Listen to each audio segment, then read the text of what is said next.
نحمده ونصلي على رسوله الكريم أما بعد فأعوذ بالله من الشيطان الرجيم بسم الله الرحمن الرحيم رضی اللہ عنہم ورضوا عنہ صدق اللہ العظیم. معزز سامعین اور اسٹیج پر رونق افروز علماء اکرام اور میرے ہم مکتب ساتھیوں، السلام علیکم ورحمۃ اللہ وبرکاتہ.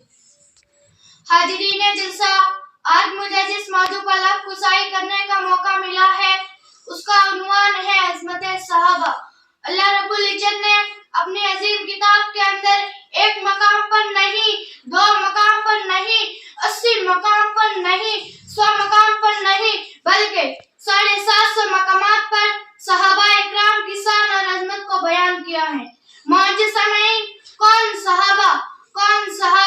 اولئک هم المفلحون صحابہ، اولئک هم الراشدون صحابہ، اولئک هم الفائزون صحابہ، اولئک هم المؤمنون حقا صحابہ، رضی اللہ عنہم ورضوا عنہ صحابہ، والذین معه صحابہ، اشداء علی الکفار صحابہ، رحماء بینہم صحابہ، تراہم رکعا سجدا صحابہ، التائبون صحابہ، الحامدون صحابہ، الحامدون صحابہ، السائحون صحابہ، الراکعون صحابہ، الساجدون صحابہ، العاملون صحابہ، العاملون بالمعروف صحابہ.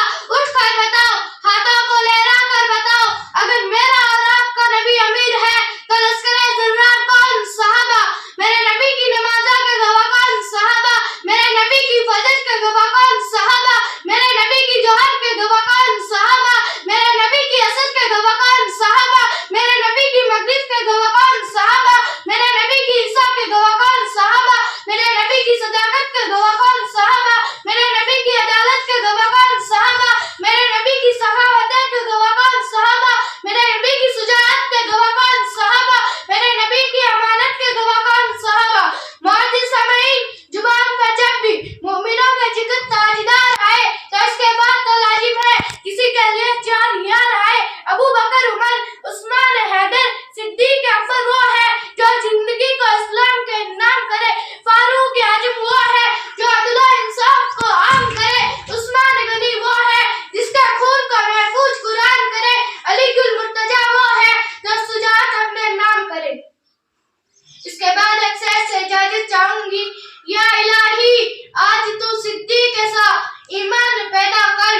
یا الہی، آج تو صدیق سا ایمان پیدا کر. عمر فاروق سا کوئی جری انسان پیدا کر. عثمان غنی جہاں گمایا ہو وہاں عثمان پیدا کر. علی گل مرتضی شیر خدا کی آن پیدا کر. وآخر دعوانا ان الحمدللہ رب العالمین.